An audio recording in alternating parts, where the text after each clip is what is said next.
Three, two, one. What is up? Welcome to Football Life Presents the Audible. I am your host, Randy Hammond. Back after a week hiatus, our friend Matt Bushnell. Matt, welcome back. How's it going? I don't know, man. It's been a wild day, a wild week.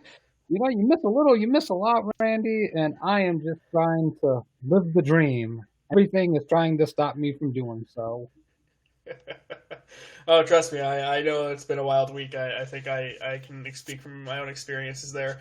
Uh, but, you live and you learn through life, and life happens, and you get better, and you move forward. So we're going to move forward on this show. We're going to break down each and everything that happened in Super Wildcard weekend, and what an amazing weekend of football it was.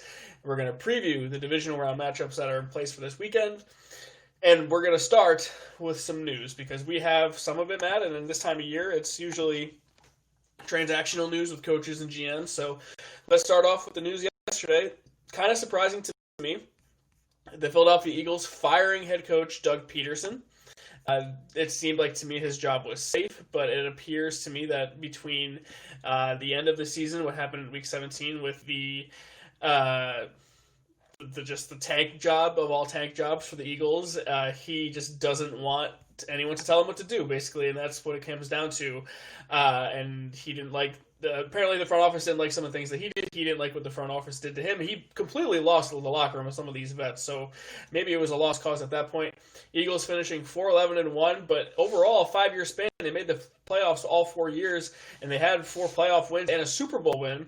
He was 46-39-1 over 5 years with the Eagles, including those 4 playoff wins. Matt, what do you make of this move? Do you think it's a smart move for the Eagles? No, it just goes to instability. Obviously, he was following marching orders. They went with Carson Wentz. That's the path they went down after everything that they've been through. And it's disheartening to see, because you really want to make sure that you're going in the right direction. I thought great. Very promising young quarterback. I think we know what Carson Wentz is, and they chose the high-priced quarterback over the head coach. Howie Roseman won control. And I think anytime your front office people start dictating to how the coach coaches, it's doomed for disaster. It was. I feel for Doug, but it was time to go. Yeah, I mean, you see some of the moves that he made is certainly unconventional, going for 2 quite often, going for it on 4th and short quite often, and not kicking field goals that when they tie the game, and just certain situational things that any conservative coach would have just done the opposite of. And I don't mind being aggressive, and I don't mind being different, but when you cost your team games, this is what's going to happen to you in the end. Now, Coach Peterson, I think, becomes one of the best coaches on the market now, Matt. Do you think he's going to get a job here quickly? Because I kind of think he will, whether it be a head coach or an offensive coordinator somewhere. Yeah, head coaching, I'm not sure about right now, because it kind of seems like teams are looking to go the opposite direction of what they had. Who knows what direction Houston's going to go, but I think he would be a fantastic match with Deshaun Watson there, but that place just seems so toxic. Maybe you look at a place like the Jets, which could be an interesting fit, but I really don't know if a head coach position is where he should go.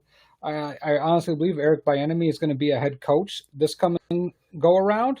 I just think it lines up perfectly, and I see Eric Bieniemy ending up with probably the Jets or one of those teams, and Peterson fits right back into that Kansas City team, and he'll be the next offensive coordinator. Yeah, you kind of read my mind, because you've seen reports that Peterson has a relationship with Joe Douglas. So if he doesn't get that Jets job, which it seems like the Jets are all in on Robert Saleh at this point, then Eric Bieniemy is going to get a job, whether it's the Chargers job, whether it's the Jaguars job, it could be the Texans job, who knows. But Eric Bieniemy is going to leave, and then therefore that Chiefs offensive coordinator position opens up, and Peterson can go right back into where he started, and he's going to have an amazing success, because he's going to have Patrick Mahomes and that unbelievable Chiefs offense, and he's going to hit the jackpot there. So that kind of knocks off both. Peterson's gone. So who do you think is a good fit for Philly at this point? I mean, if you stick with Carson Wentz, it kind of changes your mindset a little bit. But if you go with Jalen Hurts, then I think you can broaden your horizon. And I think, a guy like Brian Daboll would be a good fit there. But either way, I think you need to get an offensive guy who's going to try to fix whatever problems Carson Wentz had in 2020. Yeah, I think a guy that comes to my mind is maybe Darren Bevel from Detroit, offensive coordinator position.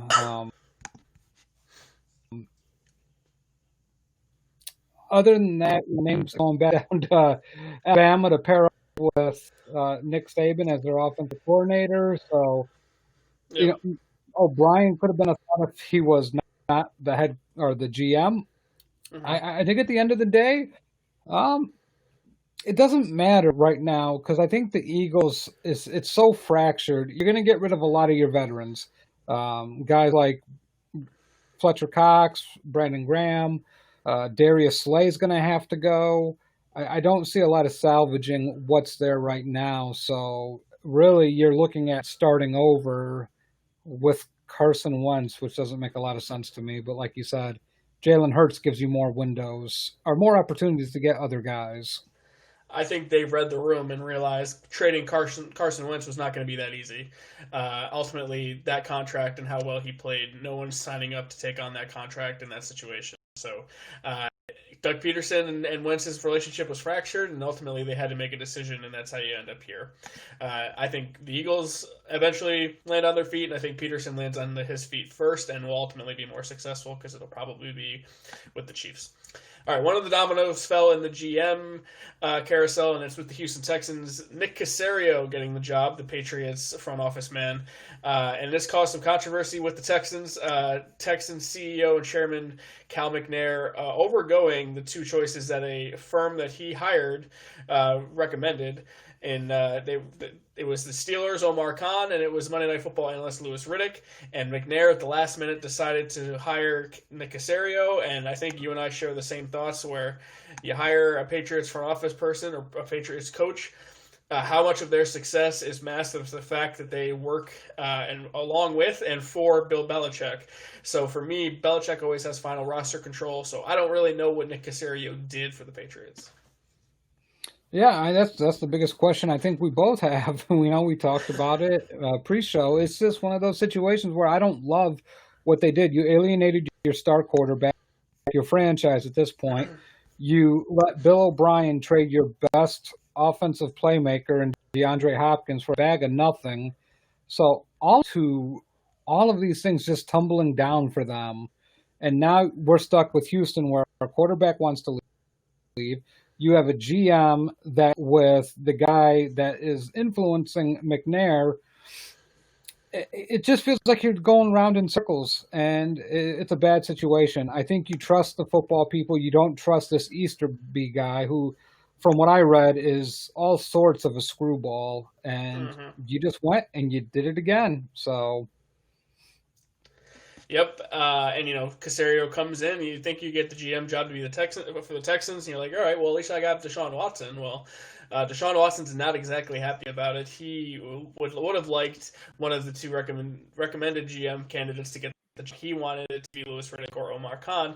Deshaun Watson has been outspoken. He said he wants to be traded, or he was considering waiving his no trade clause. He's not happy there. And he's gotten support from former Texans, two wide receivers, DeAndre Hopkins and Andre Johnson. Both talked about how Easterby is a big problem here. And Houston is known for wasting players' careers. You have two franchise legends. You haven't been a franchise for very long, but two of the best players you had in your franchise history coming out supporting your disgruntled quarterback, saying, "Hey, if you want out, get out now, or your career is going to be just nothing there." I mean, this is a big problem already for a GM who just got this job. yeah, I don't. So now you have to reassess what is Deshaun Watson's guys that package in return for him because you screwed up the Andre Hopkins trade. You didn't get enough in return for that, and now you're looking at a disgruntled quarterback that wants to get out. You have no leverage at this point other than he's Deshaun Watson and he's a top three quarterback. You know, Deshaun Watson can be like, I'm not playing for this regime. I'm not playing for this guy. You know, and then he forces your hand and you're stuck in a terrible situation.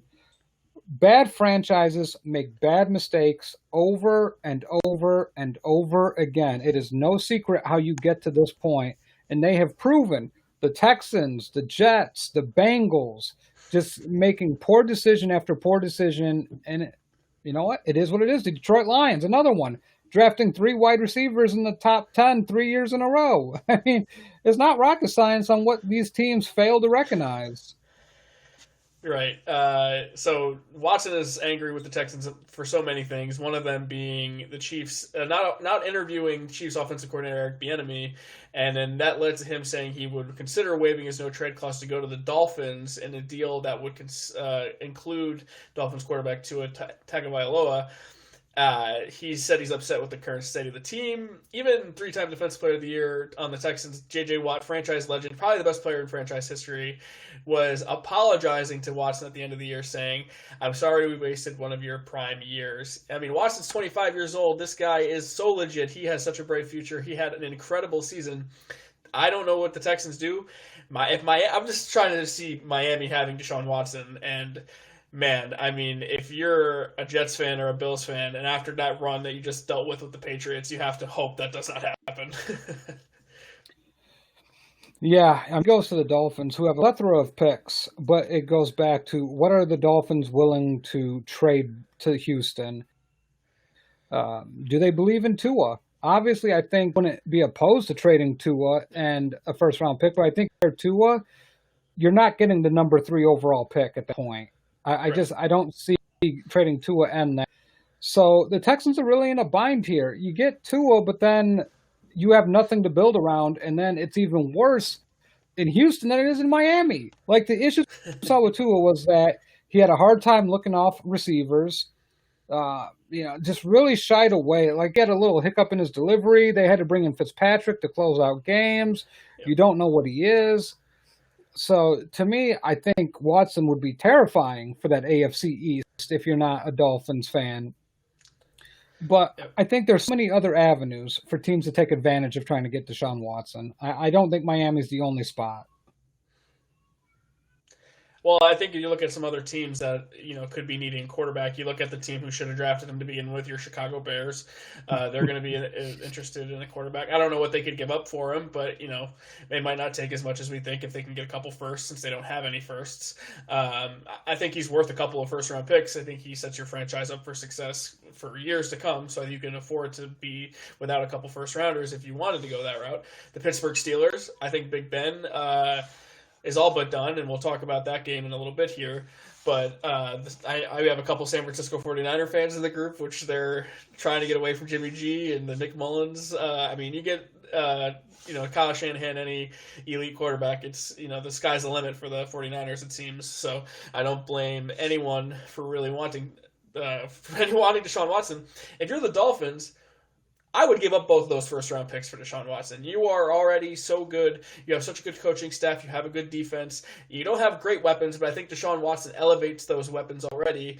And to me, you get a guy like Deshaun Watson, you're a contender almost overnight. So that, to me, is worth it. I don't know, but you have a lot of teams out there who are going to be trying to get the services of Deshaun Watson. I think every team but a couple should be getting out there trying to get Deshaun Watson. So, the Texans have a lot of options here if they choose to move forward. And if they want to keep him, I will say, just hire Eric Bieniemy. It seems like that's the guy Watson wants. If you really want to keep this guy and try to make it work, hire the coach that he wants to play for. You already have a guy out there who he wants. Interview him, hire him, and see how far this thing can go. I don't know if Eric Bieniemy is going to be a good head coach, but it's clear that that's who Deshaun Watson wants, and I think you have to make your quarterback happy at this point. Yeah, I think what happens in the next round of coaching hires is going to tell you a lot as to where the trade may go. To circle back, the Bears are not afraid of making trades like these. They did it with Jay Cutler. They did it with Khalil Mack. Mm-hmm. Obviously, they've been shown to trade guys, but we go back to what do the Bears have to offer? Maybe the Bears package 3 first-round picks. I think that would be stupid. It'd be franchise crippling for a franchise that Watson might be in the same situation as he is in Houston. So I think the most logical fit is that he ends up staying in Houston. I can't see him getting traded because the package that they get back would not equal what they're sending out the door. They're not a great franchise, as you mentioned. They are a poorly run franchise, so maybe they just move on and live in poor poverty for the rest of their existence. So we'll see what happens there. But yeah, enough of these bad teams because we have a lot of good teams, a lot of good football over the weekend. The divisional round is set. Super Wildcard weekend is in the books, Matt. We're going to do a little rapid fire for these games. I had such a great time. I'm in quarantine, for those who don't know. I'm not afraid to say it. I tested positive for COVID-19 on Friday. I'm not allowed to leave my apartment. I just sat here and watched football all weekend. It was actually kind of nice. I didn't have to worry about anything. I wasn't feeling too bad, so I literally just laid in bed, watched football. It was pretty glorious, minus the being sick and everything else. But we're going to start things off with the very first game, which was probably the best game of the weekend, if you ask me. I really enjoyed this. The Buffalo Bills escaping the Indianapolis Colts 27-24. And, you and I are Josh Allen critics. I've kind of come around to the fact that, he's improved so much because ultimately he had no choice. He really was pretty bad leading up to this point. He made some ridiculous plays before halftime in this game, and he almost blew it in the end. And I guess, all things considered, that is sort of the Josh Allen experiment here, where he's going to make some incredible plays, and he's going to do some dumb things where you're just like, okay, we got lucky there, and maybe you won't get lucky always, but you'll take the good with the bad, it seems like, with this version of Josh Allen. And the Colts dominated time of possession in this game. It seemed like they had their way with the Bills throughout this game. They led in the first half. They had so many opportunities in the red zone. They went for a touchdown instead of kicking the field goal. To me, the Colts lost this game more than the Bills won it, but ultimately that's part of the game, and the Bills did what they needed to do to get their first playoff win in 26 years since 1995, and their first home playoff win in just as long of a time. So good for the Bills, good for Josh Allen. But Matt, what was your takeaways from that game? I mean, at the end of the day, I'm impressed with Josh Allen's ability to not only keep his team in the game, extend plays, and he really gives you the feeling that we're out of a game. You just never know. He's very explosive. But the Bills' defense is one that's starting to worry me. I don't think this team is built to win a Super Bowl with this current defense, and that's kind of what Sean McDermott is built for. Now you take a look at their next opponent. And I believe the Baltimore Ravens are going to create a lot of issues. We saw the Colts be able to run the football on this team, and I think Phillip Rivers is done. That ship has sailed. Now they get to face, Lamar Jackson, who is about the most dynamic runner of the football at the quarterback position in the NFL. Josh Allen looked great. The Bills team, not so much. I hate their run game. They can think that's going to come back to haunt them eventually in these playoffs. And I feel like, against a really good team, Colts notwithstanding, I think they struggle. But Josh Allen is that dude. He's that guy. I mean, you kind of saw why I think I was so tempted to pick the Colts as the upset, because they did things that presented problems for the Bills. They ran the ball effectively. They controlled time of possession. They have a quarterback who didn't make a ton of mistakes. I don't think Phillip Rivers played nearly as bad as some people say. I don't think he played great, but I think he played overall well enough to win the football game. I think he overthrew Michael Pittman a little bit in the end zone there. That changes the game, I think, for sure. Michael Pittman also laid out. I don't think he had to lay out per se, but when it hits your hands, you probably should have caught the ball. Frank Reich made some questionable coaching decisions. I'm okay with being aggressive. I'm okay with saying, hey, field goals aren't going to win this game.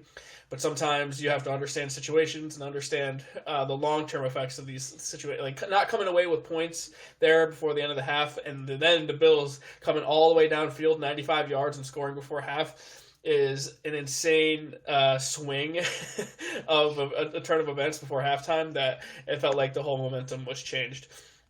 Hey, Josh Allen played amazing in this game. He had 325 yards passing, 3 touchdowns. He'd also get the job done on the ground. The kid made plays. I think, he had a little bit of a flashback with that fumble at the end. He's very fortunate that Bills are able to fall back on it, because if that fumble happens and the Colts come back down and win the game, that is a brutal, brutal ending to your season. So regardless, I think if you're a Bills fan or a Josh Allen fan, you have to look at this season so far as a success. You wanted to come in here and make it past the first round of the playoffs, and here you are. So good on you for that. One question before we move on. You think Phillip Rivers is done, so you think he's going to retire now?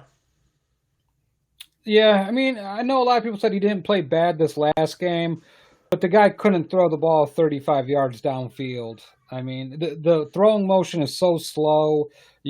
I'm surprised he doesn't get picked off 4 or 5 times a game with with how much he telegraphs it, it's that bad.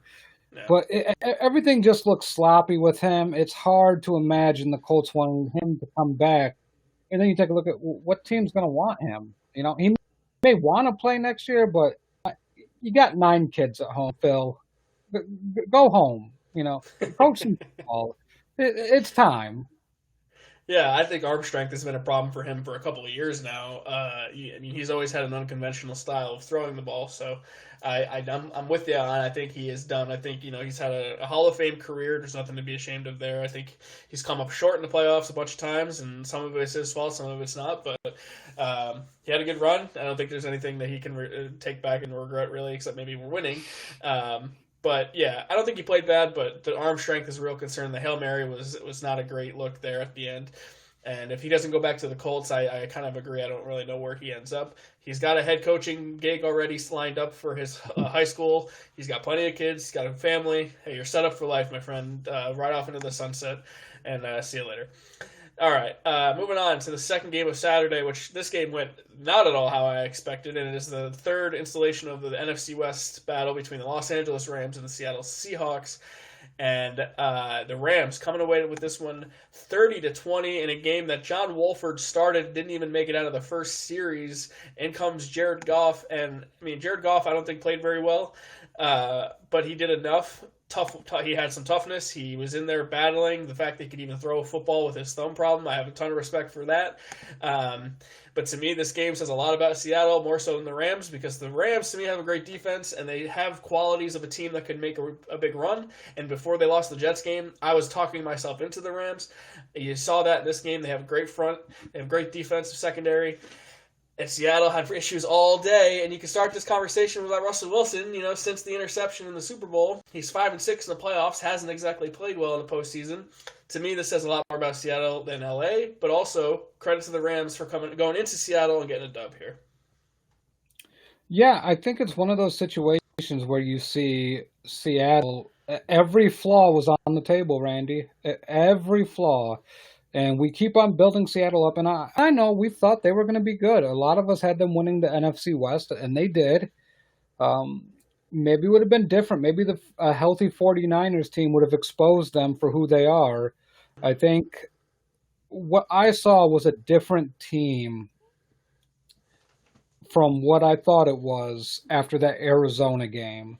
That overtime game where Russell Wilson and Kyler Murray battled out on Sunday Night Football, a classic, and Wilson threw, I think it was either 3 or 4 interceptions, and neither of them were particularly of the, just a defensive player made a great play. It was more like, Wilson, what the fuck are you throwing at type of throw? Yeah. And after that game, it seemed like a different Seattle team. And I'm not sure if Russell Wilson deserves to be in the nation at this point. Fall after that game, he's been bad. And Seattle, their margin of Russell Wilson being bad and able to win a game is so thin that, you can't even see it. Like, he has to be playing his best football for this offense to come away and be productive from their issues with blocking, running the football, and DK Metcalf. And here's my criticism of DK on this one. I think he's a fantastic wide receiver. I think he offers a lot, but he is so slow coming out of his breaks because he has to move all of that mass and try to bend and dig and sink those hips. It's hard for him to do that. So it really makes Russell Wilson have to wait a little bit longer to try to hit DK on those passes. And DK gets frustrated, and you see that chemistry starting to crack. And that's what I worry about with this team. Look, I think Pete Carroll said it best. You got to run the ball more. I know Russell Wilson's a damn good quarterback. I still think he's a top 5 quarterback in the NFL, but they just completely abandoned the run game and just said, hey, Russell, this is all on you, basically. You can do everything. We're going to let Russ cook. And obviously, you let Russ cook and you see some flaws in Russell Wilson. He forces things. He tries to do too much. look, every quarterback has a flaw here and there, so I'm not excusing Russell Wilson for that, but you got to run the ball more. You got to have that basic foundation to have play action, to have a rollout, to have the defense move up to create some space for a tight end or a crossing route. These are just basic things. Like I will always say running backs don't matter, but I will always say running the ball will always matter because you have to have that threat of a multifaceted offense. Corey Richmond said in the comments a little while ago that the Seahawks fired offensive coordinator Brian Schottenheimer, so that could be a big thing for Seattle moving forward. Get a guy in there who's young. Get a guy in there who's more progressive. Get a guy in there who is better play caller. And see what happens. The Seahawks team is not without talent offensively, and I think they can have a quick turnaround here. And they seem to be in the playoffs each and every year, and I think they will be back. But the flaws were all on display. Like you said, the defense, pretty shaky all year. They got run all over. Cam Akers had a day for the Rams. He had 131 yards rushing. So, the Rams just pushed them all around offensively and defensively. So, yeah, the Rams are going to move on. They're going to be playing the Green Bay Packers in the divisional round. So, good on them. Good on Sean McVay. It's a big win for McVay, I think, anyway, going in there shorthanded. And this for Seattle, and like I said, we're gonna see them again next year, and they'll be fine. I think. I'm interested to see who they hired as the offensive coordinator. But overall, now Doug Peterson. Doug Peterson. Okay, that would be interesting. That'd be a good fit. Yeah. Okay. We'll see how that goes. That was the game I did not expect to go the way it did, and was actually one of the games that felt like it dragged forever. I felt like that game literally took 5 hours of my life. All right. The last game on Saturday was Tampa Bay traveling to Landover, Maryland to play the Washington football team in the only NFC East representation of these playoffs. They win that game 31-23 in an 8-point game. Taylor Heineke kept Washington in the game somehow, but Tom Brady and the talented Tampa offense was a little too much, and I don't really know what to make of this game. To me, I feel like this is a typical game for Tampa. They disappear for large parts of the game. They didn't have their typical running back. Leonard Fournette played in this game. He had 93 yards rushing, but Brady 381 yards passing. Mike Evans 119 yards receiving, and Antonio Brown coming around. I think it's unfair that this team even has Antonio Brown, but taking away, I don't care about Washington. I don't care that they even kept this game close. They have a good defense. We know that. If I'm a Bucs, how these receivers and the team reacts to Brady, because there's a miscommunication between him and Godwin, or Godwin drops the ball, and it's more with Godwin than anyone else. Brady is chewing him out, and you could just tell Chris Godwin hates Tom Brady. I wonder if the rest of the team has a similar feeling about him, but I can't prove anything like that. But obviously Brady's very demanding. He expects a lot of his team. But if I'm a Tampa fan, I'm also worried about the defense. You let this kid come in who was on a practice squad a month ago, Taylor Heineke, come in, run, make plays, look pretty good all game long, and keep this game a one-score game until the very end. So I'm a little worried if I'm a Bucs fan about my defense. What are some of the takeaways that you had from this game? Just so much dysfunction on this Tampa Bay team. Like, usually with Washington, we see it in the front office and ownership. With Tampa, we see it on the field. Really, the butting of the heads with Bruce Arians and Tom Brady, you see it. When they're not on the same page and Bruce tries to do the things that he wants to do, that offense is stagnant. It doesn't move the football, and they disappear. When Bruce just lets Tom go and gives in to Tom, you start seeing this offense do different things. Now, I'm not saying it's right or wrong, but obviously there's a lot of dysfunction there. And my biggest takeaway is, God dang it, Chase Young is a freaking man. This dude, it didn't matter where you lined him up at. He was creating havoc. He was there. I love watching the kid play, Randy. This kid is going to be special for so long. Yep. And I got to circle back to what you said. The New York Football Giants lost a game, or won a game that had no business. Don't win it. Just don't do it. And they won it, and they could have had Chase Young harassing quarterbacks. Instead, they got to find somebody else. But Washington's in a unique situation here. My takeaway is they have to address the secondary. I do think they need another quarterback. You have to get your franchise quarterback. If this Heineke kid was the real deal, people would have known about it. I don't think he's Kurt Warner. I don't think that, he's anything to be, you know, you don't want to go into the season handing him your starting quarterback reins. This may work for one game, but for a course of 16, 17 games, he's going to get killed. Well, I mean, if nothing else, he earned himself a lifetime backup quarterback contract because everyone will know that he played Wildcard, Super Wildcard weekend, and he'll always be a backup some now. I think he's earned that too. I think there's a lot of quarterbacks out there who are pretty bad who would not have played that well in a playoff game like that. So that's a credit to him. I think he's going to be a serviceable backup. Maybe for Washington, I don't know what they do with quarterback position moving forward, but nonetheless, Tampa Bay wins. That sets up Tampa Bay and New Orleans in just a bit. All right, moving on to Sunday and Super Bowl wildcard weekend continue. Hours of football the day before.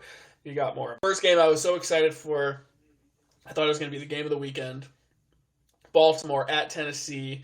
I thought this was going to be a high-powered, high-scoring game. And I thought it was, starting off, I thought it was going to be that way. Tennessee jumps out to a 10-0 lead, and then Baltimore's defense puts the clamps on them because they bounced back 10-10. Lamar Jackson had an insane 50-yard touchdown run before halftime to tie the game. And this game, after allowing those 10 points in the first quarter, the Ravens defense only allowed 3 points the rest of the game. And the Tennessee offense is pretty good, pretty high-powered. And I just want to get this right. I want to figure out how many yards they kept Derrick Henry to because he's been a beast this whole season pretty much. So they obviously their whole game plan was focused on Derrick Henry. They knew this. They knew what the Titans were, and we all knew what the Titans were. And they said we're gonna make Ryan Tannehill beat us, and Ryan Tannehill's been pretty good for the last 2 years with them. However, the Ravens knew that if they stacked the box, not let Henry get into a groove, they could win this game and they could shut down the Titans, and it worked. They win this game 20-13. And if you're looking at head coaching candidates, you look at Wink Martindale, the defensive coordinator for the Baltimore Ravens, and you looked at Arthur Smith, the offensive coordinator for the Tennessee Titans. And coming out of this, Martindale won. You got to be impressed with how he came up with a game plan for the Titans and how the Ravens are now going to advance in Lamar Jackson's first playoff victory. Yeah, I was impressed with a lot of what I saw from Lamar Jackson. This is the growth that you wanted to see from last year. This is Lamar Jackson I think we all hoped for. When he uses his legs as his primary weapon, he is lethal. He can go, and he makes a lot of people uncomfortable. Tennessee just has no defense. I mean, there's nothing to this defense that scares me, that makes me worry. I just go through watching this game, and I was really hoping for a good game. And I think we got a good game in some aspects of it. But, man, I think with Tennessee, you really have to evaluate, can we win a big-time playoff game with Ryan Tannehill? And I'm talking about, beating Kansas City, beating Buffalo, maybe beating Baltimore now. All these things have to be questioned. Okay, how good are you with this team? Is this a Super Bowl caliber football team? And if it's not, is Ryan Tannehill the guy that's going to get you there? Because you paid him $100 million plus. You have to figure that out. Look, I mean, they went into New England and beat the Patriots last year, and they also did go into Baltimore and beat the Ravens last year. So I think, they are capable of winning those games, but they didn't win those games because of Ryan Tannehill. Ryan Tannehill actually played pretty bad in those games. So I think you can question Tannehill himself, but I think this team is capable. I think they have the right coach for it. I just think their defense is so poor this year that it really cost them in this game. And I had my doubts about the Ravens for sure, but their defense really stepped up and helped win this game. Derrick Henry, 18 carries for 40 yards. He had 2,000 yards rushing on the season and over 200 yards the week before. Hell of a job by them there. Lamar Jackson, I mean, no one really loves Lamar Jackson as a quarterback, but I'll say this. 17-24, 179 yards in the air, no touchdowns, but a pick. But on the ground, no one does better than him at the quarterback position. 16 carries, 136 yards, and a touchdown. I mean, the guy is such a threat with his legs that you have to put so much emphasis on that, and it opens up holes for the other running backs. It opens up lanes for the tight ends and the receivers. I mean, Lamar Jackson's such a threat that I love how much attention he draws on his legs. You kind of have to respect that part of the game anyway. And it helped them win this game. Obviously, Lamar Jackson is such a playmaker. And Tennessee has some answers now. They have some questions that they have to solve, and it's like, they had Clowney last year on defense, or they had him, and he didn't really do much for them. You need to focus on this draft on the defensive side of the ball, because I think your offense is pretty good already. You need to get healthy on the offensive line. You had some left tackle injuries. You had some offensive line injuries in general. You get healthy, come back next year with a stronger defense, and I think the Titans will be right back into the thick of things next year. I'm not too worried about Tennessee long term. Yeah, I mean, it just goes back to what does the team to believe in, and if you think Ryan Tannehill can make those throws that could win you a big game like a Super Bowl game, beating the Chiefs, beating the Bills, then obviously you start surrounding that defense. You put some more resources into that defense. And I think they have a shot, but I still think it's further away from Tennessee. I have a hard time seeing anyone, let alone beating the Chiefs. Now you may have to worry about the Dolphins getting Deshaun Watson is going to be scary enough, but then you also have to deal with the Bills and Josh Allen. So Tennessee's got to get closer to the pack before they get further away. Yep. And now we're going to move on to my favorite broadcast of the week, probably my least favorite game of the week, but my favorite broadcast, because I watched this game on Nickelodeon, it is your Chicago Bears. I don't really know what to say about this game, but they lose to the New Orleans Saints 21-9, and the score is closer than the game actually felt for a long period of time here. Bears with some self-inflicted wounds had a drop touchdown in the end zone, and we welcome in Life Group member and one of the faces of our podcast network on the Total Basis podcast, our old friend Felipe Milicio in the Midwest, native Bears fan along with Matt Bushnell. I guess I will just toss this segment to you two. The Mitch Love Fest / Matt Nagy should have the job for a lifetime, and the Bears are the greatest team ever. No, I'm kidding. Matt, take it away, Felipe. Actually, before you take it away, I'm going to ask Felipe, how's it going, my friend? Oh, no, we can't hear you. Where's the audio?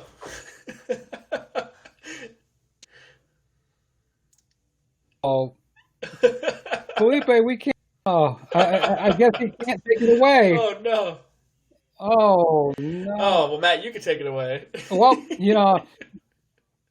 this is where your professionalism comes into play here.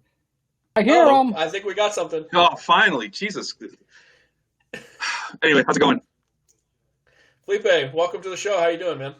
Thank you for having me on. I'm all right. How about yourselves? Better. I'm sorry about your Bears. Me too. You and Matt, I'm sure we'll have the next 10 to 15 to talk about the Bears. Matt, go ahead. Yeah, no, I mean, so obviously I try to remain as objective as possible because of this podcast now. And it's hard because I want to see them do well, but now I'm just filled with hatred. So I want to give a historical perspective. Felipe and I talked for the longest time about this Bears football team, and I remember the John Fox era. And this is kind of what you have to go back to with Ryan Pace, because this is where the defense started to be built. And we heard news today, just about 20 minutes ago, that Chuck Pagano retired. So now you look at a Ryan Pace defense that is older. I think their window's closed. They got Khalil Mack. They traded a lot of first-round picks to get him. And then he drafted a quarterback. Ryan Pace drafted a quarterback, and John Fox was still the head coach. And, Randy, you and I did a podcast, and I said, Trubisky isn't that bad. He's very accurate. Boy, you talk about shit that comes back and bites you in the ass. And Felipe was dead set against it. Felipe, tell me why. Because John Fox, you just mentioned it. John Fox is the head coach. This team, just when you thought they're turning the corner, they just keep doing Bears things. And I kept thinking about the past. I went way back. I go all the way back to when Dave Wanstead was not only the head coach, but he was also in charge of player personnel. And having Ryan Pace be forced to pick John Fox, it just thinking about it again took me back to 1993 when it seemed like there's disconnect, there's no cohesion or coherence or no stability. It's a crappy ownership group with a bad general manager, with a bad coach, and underachieving players. But if my thing was at that time, and we used to argue about it all the time, was if you're going to have John Fox as your head coach, you cannot draft a quarterback in the first round. You can't do it. You can't. This is the guy who had Jake Delhomme take him to the Super Bowl. This is the guy who had Tim Tebow become relevant. You know, John Fox is all about the running game. Good job getting Jordan Howard, Ryan Pace, but no, you got to have an offensive-minded coach, and not even an offensive-minded, just a coach who's able to nurture or has shown the ability to nurture young quarterbacks. Which I'm sorry, John Fox isn't that guy. You know, give him a veteran, give him that old crusty veteran, and he'll do something with that. And of course, the big thing was, okay, well, we got Trubisky because that's the guy that Ryan Pace wanted, and then they end up firing John Fox. So that gives Ryan Pace the second head coach that he gets to hire, and he gets Matt Nagy, who's supposed to be the offensive guru from Kansas City, learning under the tutelage of Andy Reid.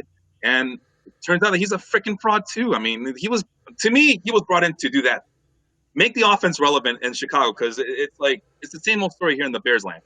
It's a capable enough defense. It's just that the offense is not there yet.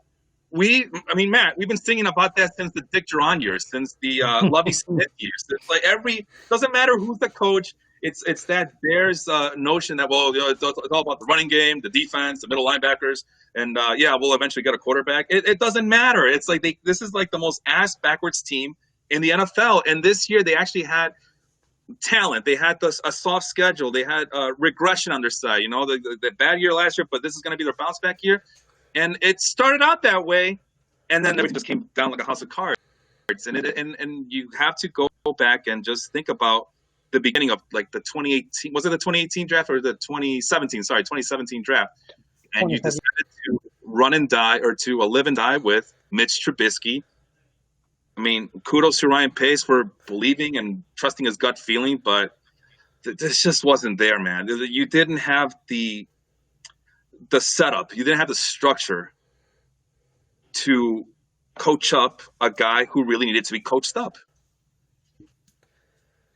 Yeah, there were so many things, and they signed Mike Lennon, and things were going terrible, and well, they did that for a reason.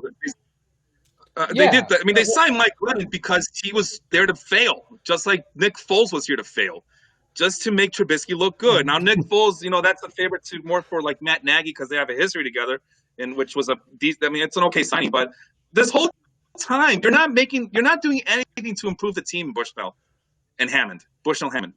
You're not doing anything to improve the team. You're just doing everything to make Trubisky look good. And it's just you and Bushnell and I go way back, all the way back, and we can see it from a mile away. That's exactly what you're trying to do. And that's that's the frustrating part, is that it's like the more they want to go forward, they just they get in their own way sometimes. Go ahead. I'm sorry to interrupt you, Matt. Yeah, no, it's fine, Felipe, because I think that's a frustration a lot of Bears fans share. Let's go full circle. Ryan Pace came from New Orleans. That's why this game had a lot of relevance to me, because all right, did he get closer to the Saints? No, because he said he wanted to develop the Saints culture. He saw what a franchise quarterback was in Drew Brees, and he drafts Mitch Trubisky. Between Brees and Trubisky, one year in college, Brees 4. Brees started all 4 years in college. And it goes back to, you take the guys that play the games that you have tape on, not this innate athletic ability. But all right, fine, whatever. Bill New Orleans culture. Then he gets Matt Nagy. And here's why I say all of them need to be fired. Pace, Nagy, Phillips, Trubisky, everyone needs to go. Nagy took this job. He knew it was his quarterback. He willfully took this job with the knowledge that Mitch Trubisky was going to be his project quarterback, and like Felipe said, he was supposed to make him better. And he thought Matt Nagy would make him his Drew Brees. Didn't work. Ryan Pace let go of Leonard Floyd. Did you guys notice Leonard Floyd on Saturday? You guys see her? He looked pretty damn good, didn't he? Sure did. And that was So part of my whole spiel today, Matt, is that there's no consistency with Ryan Pace. Like, he'll go and get the high upside guy, right? Which Trubisky kind of falls in the upside guy. But let's face it, the reason that he drafted Trubisky as well was he fell in love with the intangibles that Trubisky gets. He fell in love with his humility. Oh, he drives a beat-up car. He doesn't need no Ferrari or Lamborghini. Like, all right, well, that's fine, but it doesn't matter. I mean, I don't care what car you're driving. Just win the damn game, you know? But, yeah, he'll draft these, like Adam Shakeen, right? Wasn't that the tight end, the 6'7" tight end or something like that? Long-term project in the second round? Those first 2 or 3 rounds, you're on a winning team. The window's right now, man. We need reinforcements. We don't need no more projects. No, but he goes after Shakeen, Leonard Floyd, which to this day they don't know whether they want him to add weight, lose weight, what position he'll play. But the Rams figured it out apparently. So, and it's just so frustrating because like he'll go after these long-term projects, give up on them, and then he'll go for the safest guys that he can find in the draft, and nothing good out of it comes. Like drafting Jordan Howard and David Montgomery. David Montgomery, like I tell Matt Bush all the time, David Montgomery is just a Jordan Howard who can catch out of the backfield, but at the same up the gut running back that he's not dynamic. He's slow. He's plodding. But again, Ryan Pace just getting in his own way. Like on one hand, he'll go after those home run high upside guys, and on the other hand, he'll go for those really low floor guys, and it just drives me crazy. Obviously, you guys have a lot of frustrations. Sorry, Matt, but you guys have a ton of frustrations with the organization dating back to, after the 85 Super Bowl, probably. But I want to talk about this game to me and why I think Matt Nagy is the guy who really needs to get fired here. Because the Bears were in this game. This was a competitive football game for a long time. But you have super conservative play calling at the end of the first half where you just say, I'm not going to give us even a chance to score points here. And you had 2 minutes and the 2-minute warning, and they ran the ball 3 times and punted. Didn't even try to attempt to pass. You have who's C.J. Gardner-Johnson is a known instigator, and you had a guy get ejected from the game the last time you played the Saints against him, and then the receiver, Anthony Miller, gets himself ejected, punches the guy, on Nickelodeon, mind you. Not a great look for you there. Think about the kids for a second. You have Stephen Wims, I think that's his name, Wims, drop an absolute dime from Mitch, right in his bread basket in the end zone, drops it, and then just the penalties, the running off sides on 3rd down and 4th down. Like, this to me is Matt Nagy not being a good coach and not having his team prepared to win a football game. And the game that they probably could have won if, say, Wims catches the ball, and if Wims catches the ball, the whole dynamic of the game changes.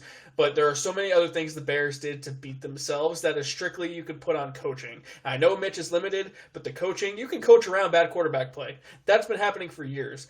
And Nagy to me just absolutely put them in a spot to lose this game from the very beginning, and that's why he has to go. All right, I got to jump in right here because this is the shit I've been saying since the offseason. This is why I thought Nick Foles was good for a good fit for this Bear, because not trust Trubisky at all. 0%. That's why they didn't go after it to end the first half.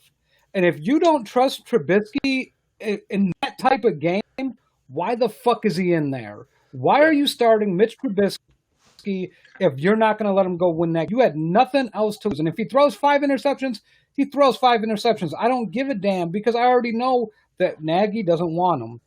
And to your point, Randy, I'm going to make a comparison, and it's not going to be it's not going to make sense to start, but this team is very much like the Cowboys when they switched over from Jimmy Johnson to Barry Switzer. And I say that because the past 2 years, the only reason this team has been competitive is because of the defense. The offense has always sucked. Matt Nagy came here in that first year, and he inherited Fangio's type of defense, with Fangio still there. Yep. When Fangio left, they were running on fumes. It was just a matter of time. That 12-4 season was nothing but that defense.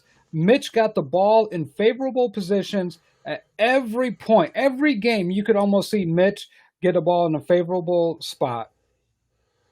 But with the game on the line, and you got to get those points, Nagy has routinely came up small, just like Mitch, just like Nick Foles, the history of this team. Barry Switzer had a Super Bowl made team by Jimmy Johnson. He took it. The team went on as long as it could, but it fell apart. Fell apart really quickly. That's what this Bears defense was. You know, Vic Fangio gave it to Pagano, and I don't think Pagano's a bad coach. But like Felipe, as you told me, defense regresses. It's just the nature of building a team off of defense. It's not sustainable. If you want to build a championship caliber defense and not a quarterback issue, that's fine. Do what you're going to do. But here's why Ryan Pace gets fired, in my estimation. Your primary job was to fix the quarterback position. You told all of us, I'm to draft a quarterback every year. You guess how many quarterbacks Ryan Pace has drafted in 6 fucking years? Probably one. One! Was it one? One! And it was the wrong damn guy!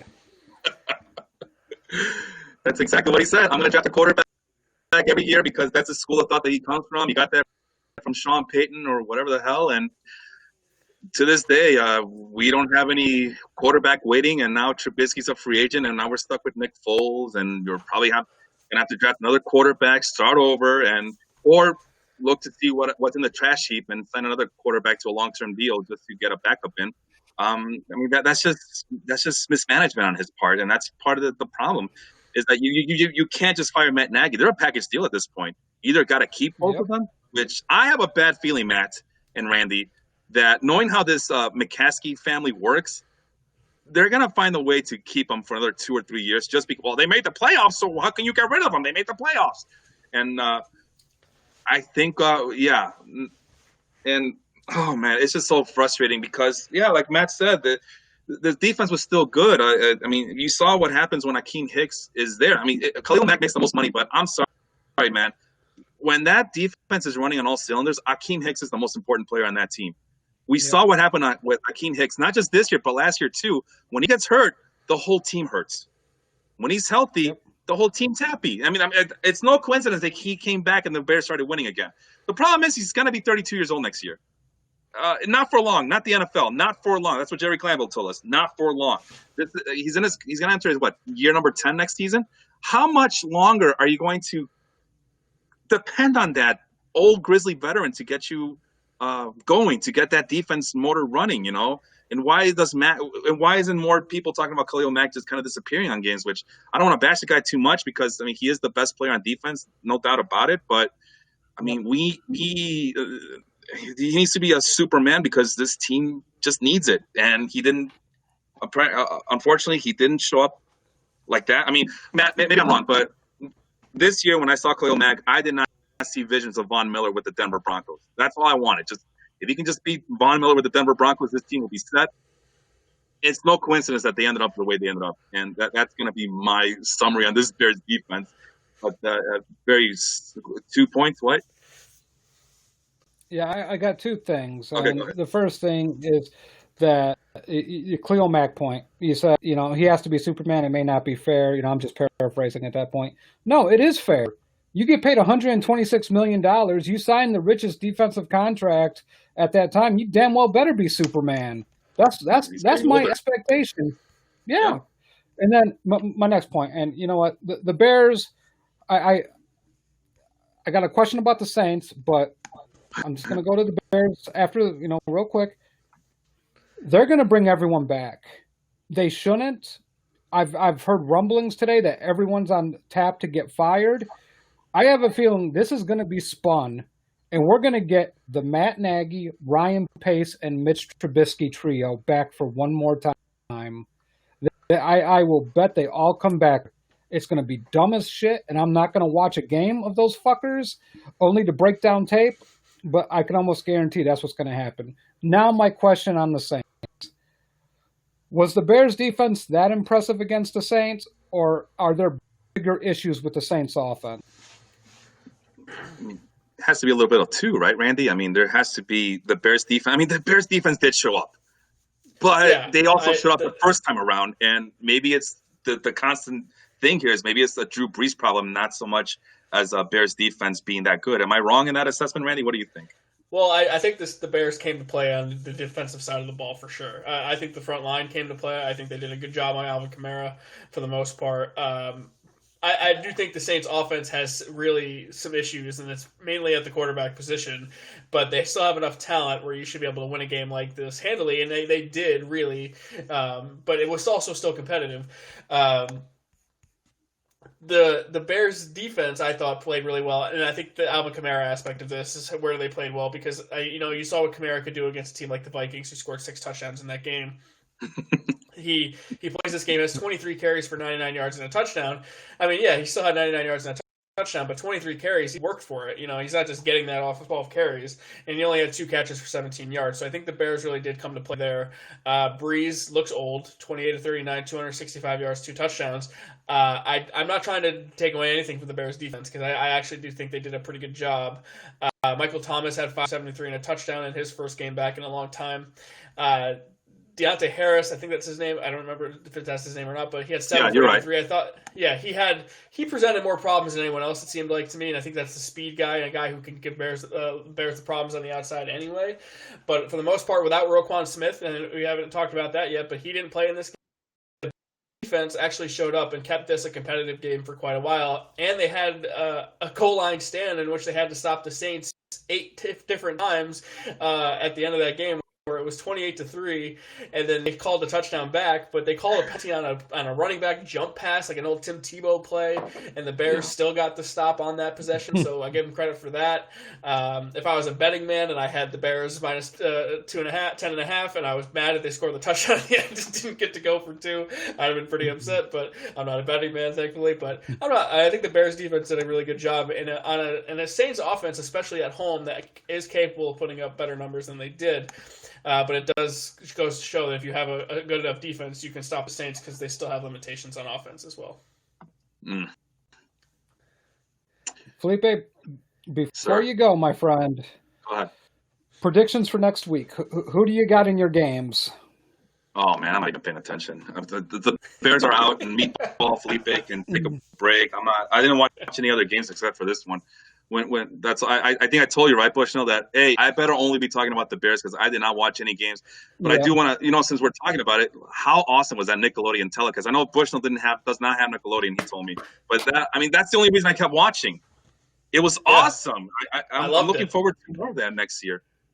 Yeah, I was going to ask if you watched it on Nick because it was totally something that like baseball needs. Like baseball blacks out games of their own market for people who can't watch. Like the NFL like straight up said, not enough young people watch sports. We're going to try to cater this to young people. Noah Eagle was on the play-by-play, son of Ian Eagle, legendary broadcaster, great guy. He did an unbelievable job. Nate Burleson was perfect for this. If you didn't get the chance, Nate Burleson gave it some credibility because he played in the NFL on Good Morning Football, knows his stuff, didn't explain it in a condescending way. I really thought they did a wonderful job there, but had some people on Nickelodeon who I've never heard of because I don't really watch Nickelodeon as much anymore, but if you're a teenager and you watch, you know who those people are. I loved it. Like, I agree. I could not wait to get more slime in the end zone because I grew up a Nick kid and I kept watching like, come on, Bears, get in the damn end zone. So I was ready for the same. After a while, I was like, come on, New Orleans, get in the end zone. I want to see more slime. That's the only thing I have to look forward to. It's the only reason I kept watching. So I don't know what their TV ratings are for that Nickelodeon game, but I hope they did well, and I hope that ends up being like a regular thing. Noah Eagle was a revelation. He sounded familiar. He looked familiar, and then I was thinking that cannot be Ian Eagle's son, is it? And like lo and behold, he is. And I found out that he at 24 years old, Randy. So you have you're in the broadcast journalism game, right? At 24 years old, Noah Eagle is already broadcasting radio play-by-play for the LA Clippers, is what I found out, which is just astonishing. But there's a reason. I mean, he clearly got his genetics, and I'm looking forward to hear more from him. Hopefully in the NFL next year, or soon, I should say. Yes. Nepotism is your friend when your dad is as great of a broadcaster as he is. But hey, he's great. It's not like he wasn't qualified. He really did a great job. I'm not hating on him. He didn't sound. I want to hear more. Old. I agree. Did a great job for sure. Nickelodeon, I'm SpongeBob Net and everything. Go ahead. Yeah, so it was the highest rated game of the weekend, Bears Saints. It outdrew every other game. NFL is airing the game once a day for the rest of this week. So you just got to catch that time. If you have NFL Game Pass, They have two versions. They have the CBS version you can watch, or the Nickelodeon version. So the Love it. NFL in this game, and they said they will bring it back next year. I love it. And then they could put Tom Brady and Drew Brees on the History Channel coming up this week. And then cater to that audience. All right. Well, Felipe, it's time for us to move on. Why don't you plug your podcast before we say goodbye? I will, but lightning round prediction since Matt asked me for it. And the reason I keep calling him Bushnell is because if I call him Matt, I get angry because he reminds me too much of Matt Nagy. Okay. Packers, Bills, Chiefs, and Saints. Oh my God, I picked chalk. All right, so there you go. I picked chalk. All the home teams are gonna win next week. You can make fun of me next week when I'm wrong. But the podcast is the Total Basis Podcast, Sunday mornings with Sean Flannery Connery. I just messed up his name on purpose again. Sorry about that, Sean. So we do baseball and baseball accessories. It's mostly about fantasy baseball, but we try to do other all sorts of baseball talk. I think we're going to talk about the Hall of Fame again this upcoming Sunday, as we have a new member in the Baseball Life Hall of Fame. And if you don't know who it is, find out on Sunday morning before the NFL. All right. What a tease. Quick, Liam Hendricks signed with the White Sox. What kind of fantasy implications there? Oh, you got to move them up your rankings, man. I just did a couple of mock drafts, and the closer's position is kind of a joke right now. It had me drafting like all these closers so early because there's it's barren because all the good ones are free agents and all these teams don't have their closer spots locked down. Liam Hendricks is going to be the closer for the White Sox, so put him top 3, top 4 for sure. All right, well, if you like that from Felipe Malicio, go check that out on Sunday. Total Basis Podcast over in Baseball Life. You guys do a great job. If you want to get your fix before the NFL Sunday starts, the divisional round, go check those guys out. Felipe, it's been a pleasure every time we get to talk to you. It's been fun, man. Thanks so much for joining us. Thanks, guys. Appreciate it. See you later. All right. Felipe Malicio there coming on to talk some Bears. Matt, it's time for us to move on, and it's the segment where I get to kill Ben Roethlisberger because I'm sick of this old man coming in and getting credit and never escaping criticism of all kinds. I'm going to kill him in this segment. I do not care, but it is the biggest win as a franchise in 26 years. Them unbelievable performance without their head coach, without their defensive end, without their left tackle, without a bunch of other players due to COVID-19. The Browns, biggest win in this version of the franchise's history in the 21st century, 48-37 over the Pittsburgh Steelers. In the very beginning of the game, felt eerily similar, Matt, to the beginning of Super Bowl 48, where the ball was hiked over Peyton Manning's head against the Seattle Seahawks. The very first snap, Yahtzeed right over Ben Roethlisberger. Didn't really put forth much effort to pick up the ball. The Browns fall in the end zone, go up 7-0 real quick, and it felt like it was over early for the Steelers, and that it was. It looked like to me, and this is a game that the Browns couldn't even practice for due to COVID-19 complications, it looked like to me the Steelers were the team that didn't practice all week. What an unbelievable game for the Browns and the Steelers, and Big Ben, it feels like it's over.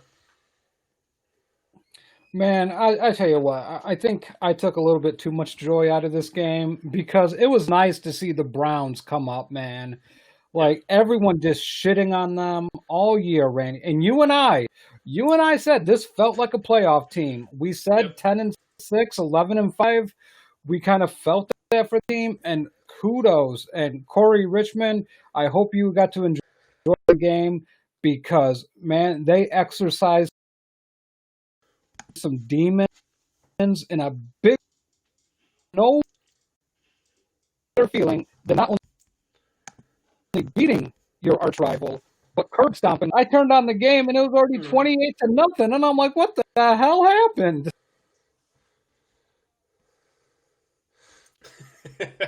Yeah, it was 28-0 in the first quarter, and it was 38-7 going into halftime. It was a shellacking, and the Steelers make it interesting in some garbage time, but the Browns win 48-37.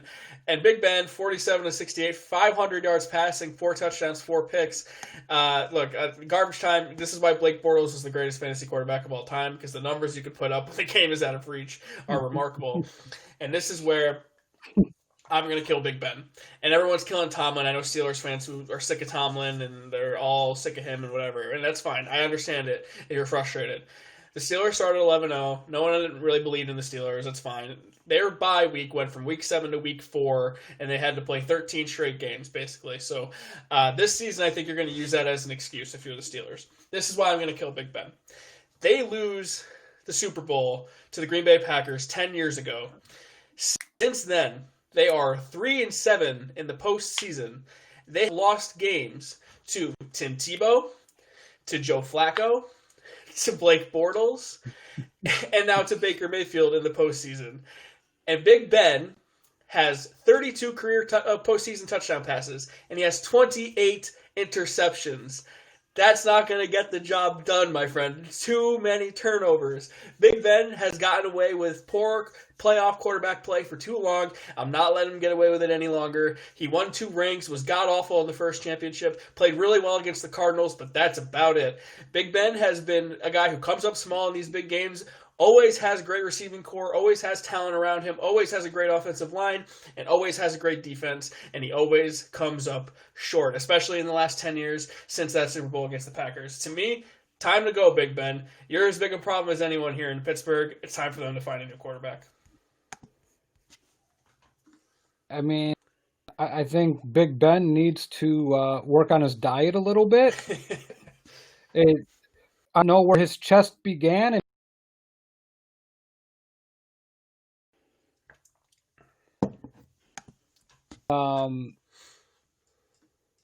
was a lot. Big Ben just showing all the warts of an old man playing quarterback that shouldn't garbage time yards. I know Steeler fans love him, and he'll always have a place in their hearts and in their barroom bathrooms. But, at the end of the day, it's time to move on, and I agree with you. I mean, his legacy is going to be that, to me, of everything perfect for him and him not reaching multiple Super Bowls. I mean, he should be the one with 4 or 5 Super Bowls, not Brady. You continually got beat by the New England Patriots. Yeah, it's just kind of my thought. And I mean, they also lost to teams that the Patriots would never lose to. You lose to Tim Tebow and the Denver Broncos. You lose to Joe Flacco and the Ravens. I know that's a division rival, so that was a little bit more excusable. You lose to Blake Bortles and the Jacksonville Jaguars. And now you lose to the Cleveland Browns, who you've owned your whole career. So I don't care about this one as much because you really have taken care of business when it comes to the Cleveland Browns. But many people don't believe in the Cleveland Browns. They have not practiced all week. Baker Mayfield, a lot of people don't think Baker Mayfield's very good. And you didn't just lose. You got shellacked. You absolutely got dominated by this team who you didn't even call a rival, who Juju Smith-Schuster before the game said, oh, the Browns is the Browns. We don't really care about the Browns. They're still just the Browns. Well, guess what? You're home, and the Browns are going to play the Chiefs in the divisional round of the playoffs. So maybe you should take them a little bit more seriously next time because the Browns are here, and they're ready to play. And that's all I really have to say. I really needed to get that Big Ben rant out of my head. If you're a Steelers fan and you want to fire Mike Tomlin, I just want to put this into perspective. I know the playoff failures have been there, but you're in the playoffs each and every year. You can complain about a 3-7 record in the playoffs in the last 10 years. The Giants have had one playoff game since Super Bowl 46. They've 0-1 in that one playoff game. They've had one winning season since then. I'm not saying the Giants fan is the worst thing. There are plenty of fan bases who haven't even had a winning record in that span. The Cincinnati Bengals are in your own division, never won a Super Bowl. I mean, there are other fan bases who are much more worse off than you are. I would not be complaining if you're a Steelers fan. You're in there every year. You have a chance to win every single year. This year, your season fell apart when you lost Bud Dupree. You lost Devin Bush. You get those guys back. Your defense is still damn good. Maybe get an improvement at the quarterback position and see where it goes. Yeah.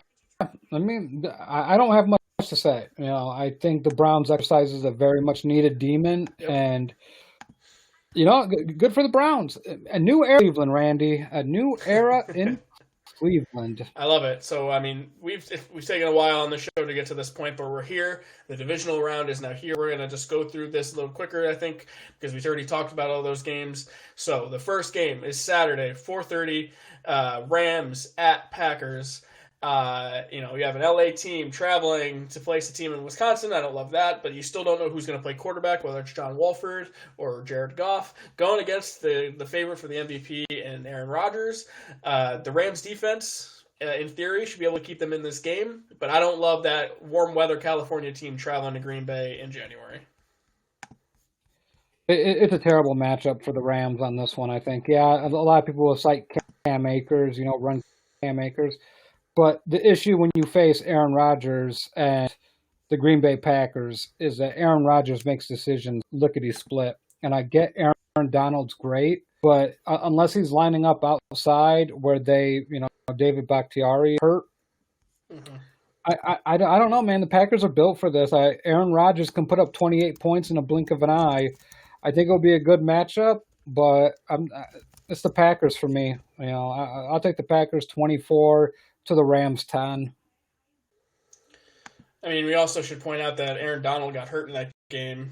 I think they said he's fine. I think there was a potential rib issue, but it looks like he is practicing and he's expected to play.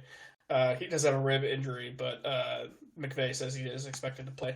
But yeah, the Packers fought so hard to the very end to get this home field advantage, and I think this is why you get a team like the Rams who are capable and are pretty good, which I loved the Rams until that Jets game. To me, that Jets game shows me that they can be exposed and they can totally just have lapses on offense, especially that as good as their defense is, and it is a really good defense, and I love the Jalen Ramsey, Devontae Adams matchup. That's one I'm really looking forward to this weekend. It's the best corner in the league against the best receiver in the league. To me, the Rams don't have enough offensively to keep up with the Packers. I don't know what the weather's like, but Rodgers at home in the cold, I love him. I love this matchup. I think the Packers can run all over with Aaron Jones. I think they'll be fine in that aspect. But Rodgers is really the key here. Is Aaron Donald going to be healthy enough and with Leonard Floyd to really affect him to the point where he can't make plays? I don't know. I mean, obviously those guys are very good. They obviously affected Russell Wilson quite a bit. And the Packers always have this soft mantra label to them. But when you're a California team, and you play all your games in the warmth and SoFi and all this stuff, and you go and it's -5 degrees in Lambeau, a lot of that stuff is not the same. So to me, this is where home field advantage plays a huge role. And I know there's no fans, but this is the Fox game, 4:30. You pick Green Bay. I'm also going to go Green Bay here. I don't know. Did you give a score, Matt? Yeah, 24. Okay. I'm also going to go Green Bay. I'm going to say Packers 27 to the Rams 20. I do think it's a one-score game, but ultimately I think Green Bay is too good at this point. All right, the other game, Saturday night, and this is Western New York, fans in the building once again in Buffalo. Baltimore at Buffalo. You have Lamar Jackson and Josh Allen coming off of their very first playoff victories, and this is a battle of the 2018 quarterbacks. I mean, those two guys were both taken in that same draft. Probably the two best quarterbacks from that draft. I don't know. You could say Baker could be a best quarterback from that draft. But regardless, you have an MVP in Lamar Jackson, an MVP candidate in Josh Allen. I love this matchup. And this is the problem with the Bills. I think the Bills wanted the Steelers in the worst way. I think they knew they could beat Pittsburgh. They already beat Pittsburgh. I think the Ravens present problems for them that they not to say they weren't prepared for because they still have time to prepare for them, but problems they're not ready for. I just think that the Ravens going to give them some problems, and I don't know if they're going to be able to handle it. The Bills can't stop the run going against a team that runs the football better than every other team in the NFL. I can't imagine what could go wrong in this game for the Bills. The Ravens' defense is good. It's good. And I think it's good because there's a lot of talent there. They do have talent, but they are good because they're mean. Like, these guys will hate you. They'll punch you in the mouth. Calais Campbell, Patrick Queen. I love what those guys present. I forget Nagaku, the defensive end they got from the Vikings. Mm-hmm. Ngakwe.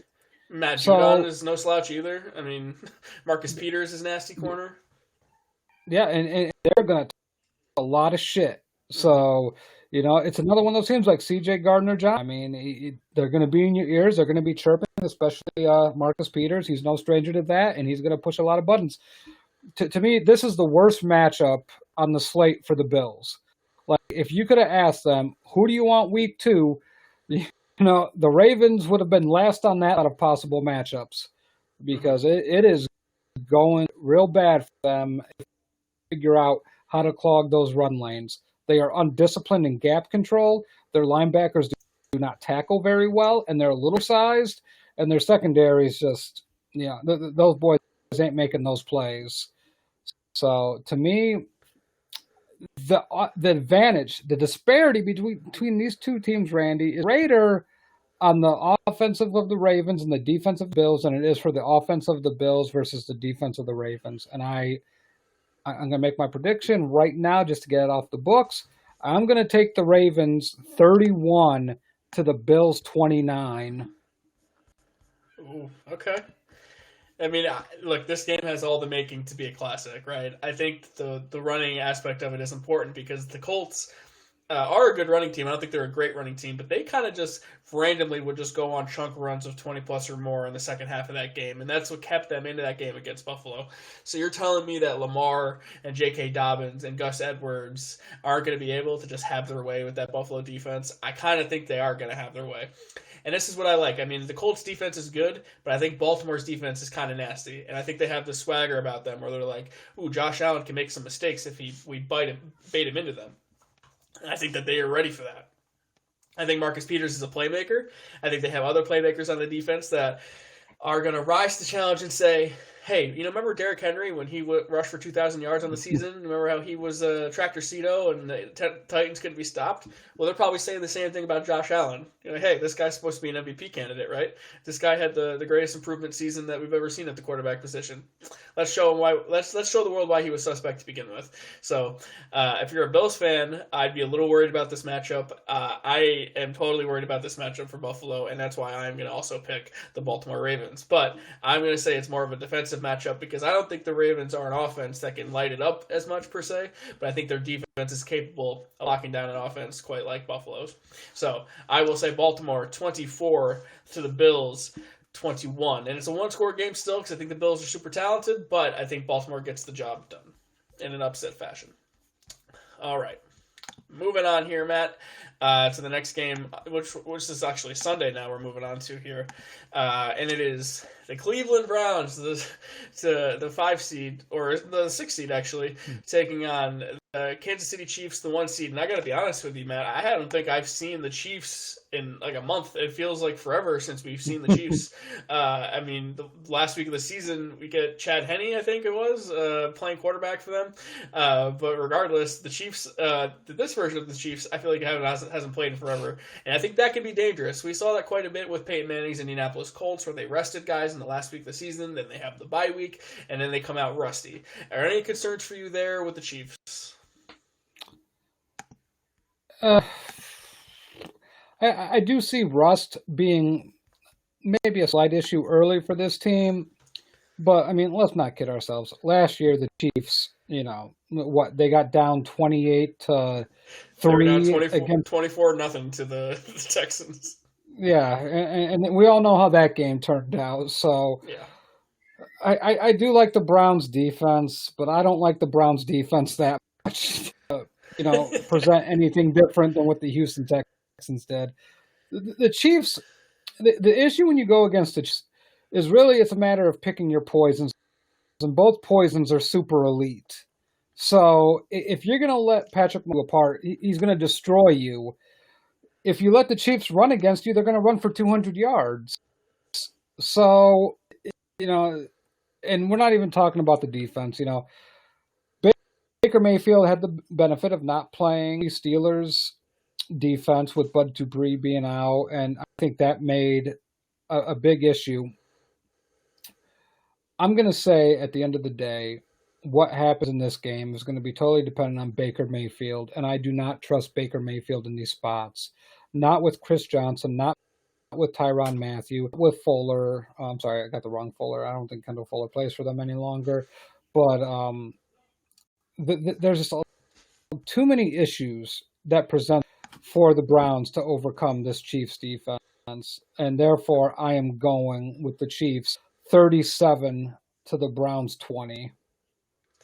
So the Chiefs' defense, I mean, it's good. I don't know if it's great. I think they have a lot of games where they allow a ton of points, and I think it's capable.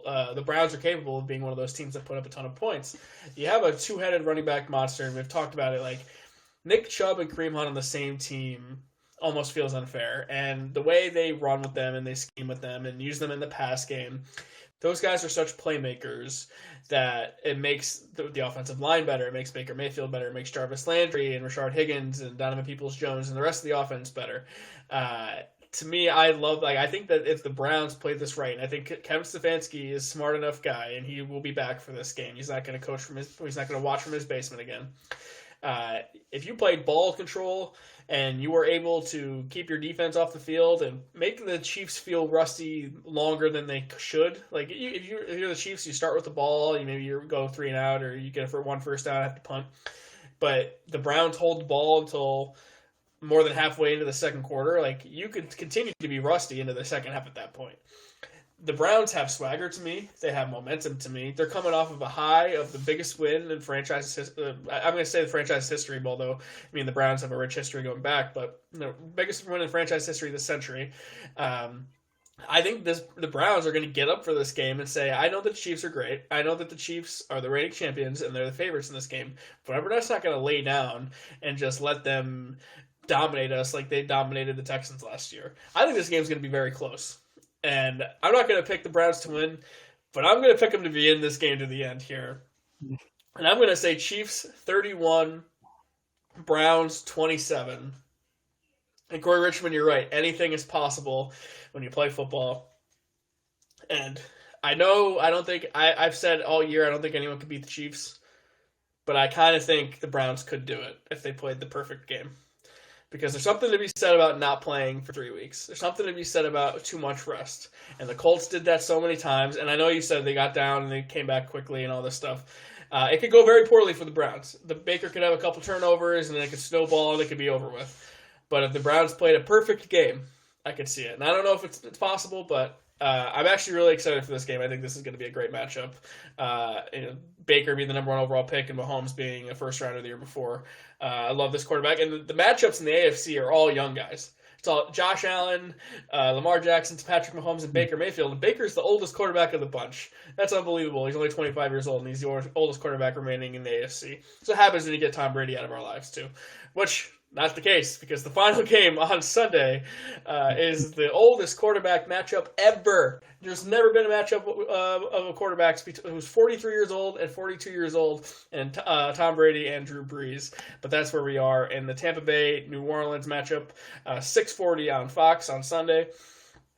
This is the third matchup between these two teams, and Saints dominated them both times early.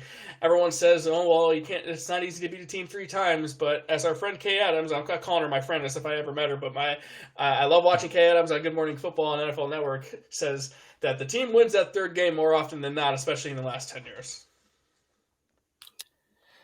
Yeah, I have a feeling, and I'm going to go on a limb here, that I did label this the Grandpa Bowl.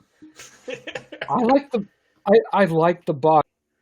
I don't know why. I can't explain it, but there's something about this Buccaneers offense, and I don't love Drew Brees, but I also don't love the Bucs defense. But to me, it's just like, if Arians just lets Brady go, just let him go, swallow your pride, eat shit, whatever you need to do, that this Bucs offense can create a lot of problems. And Brady not having to play outside and getting to play in that controlled environment in New Orleans with limited fans, there's no logical reason why I should pick the Bucs here, but I'm picking the damn Bucs. I'm going to take the Bucs 23 to the Saints 20. Look, I'm kind of with you. I predicted the Bucs to make the Super Bowl before the season started, and I think I'm going to continue with that trend here, because the Saints really benefited from playing a team that's super limited offensively in the Bears. The Bucs aren't going to tell Tom Brady not to take chances downfield. I think there were so many chances the Bears could have had downfield if they let Mitch keep trying. Brady is obviously going to do whatever he wants. He's going to let Mike Evans throw the ball to Mike Evans. He's going to throw the ball to Chris Godwin. He's going to throw the ball to Antonio Brown, who's their third receiver, which is crazy because he's still so good. And Gronk plays pretty well. And Cameron Brate can still catch touchdowns. Stevie Miller is going to be a number 2 for someone, and he's just out there as their 5th option, which is crazy. But to me, the Bucs are so talented, and the defense didn't play well against Washington, and I think part of that is there's no tape on Taylor Heineke. And Taylor Heineke made some plays with his legs.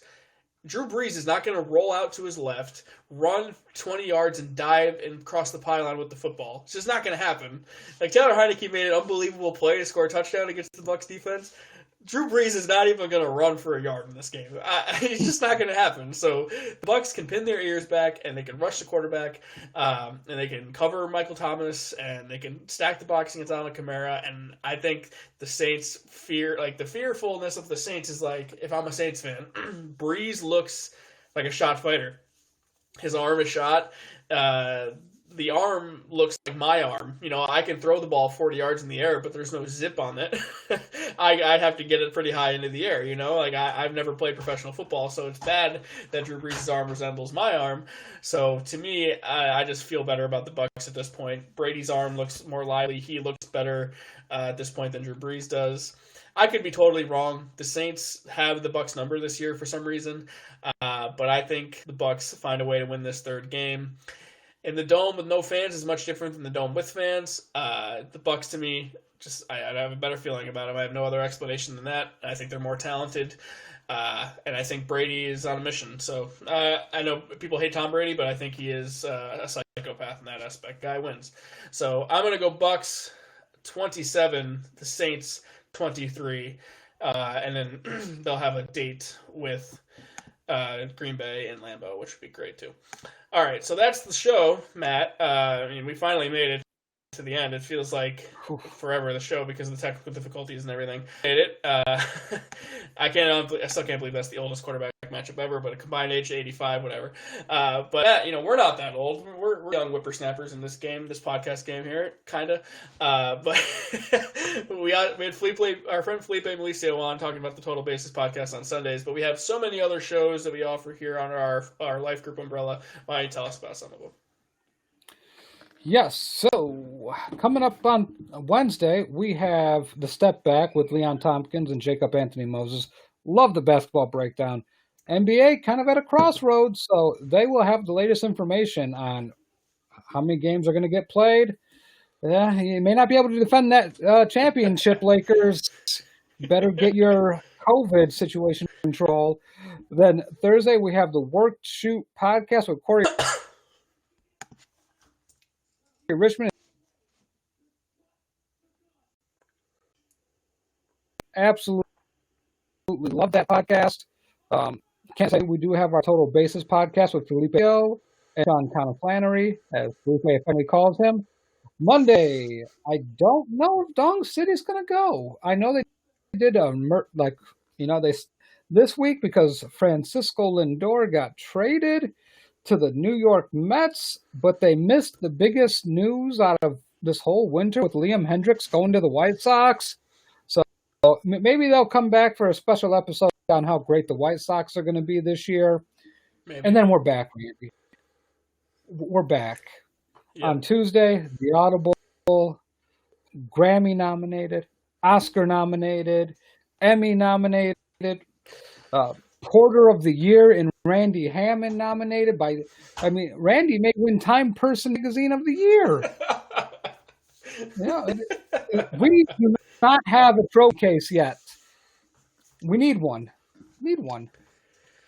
Yeah, so I tie, the show makes me tie Henry Maldonado Jr. with 2 episodes in the books with COVID-19, so I tie the record there. I think at most you can do is 2, basically. My quarantine's lifted Thursday, so unfortunately there's not an opportunity for me to do 3 shows with COVID-19, so my flu games back-to-back, got these done and out of the way here, thankfully. I am healthy, my fiance is healthy, so been a rough time here, but we're making it through, so thanks again for Felipe for joining us. It was a great time talking to him as always. Matt, it was great talking to you once again. Missed you last week, but Henry did such a great job filling in for you, I thought. We'll have to have him on again as well, and we'll have to have Corey on too if the Browns continue this magical run that they're on too. So stay tuned for us. This is NFL playoffs. We're right in the middle of it now. We're down to the Elite 8. We're finally here and getting good in the playoffs. So enjoy this weekend. Enjoy all the games. Thanks for supporting us, whether it's Facebook Live, YouTube Live, or any of the audio platforms.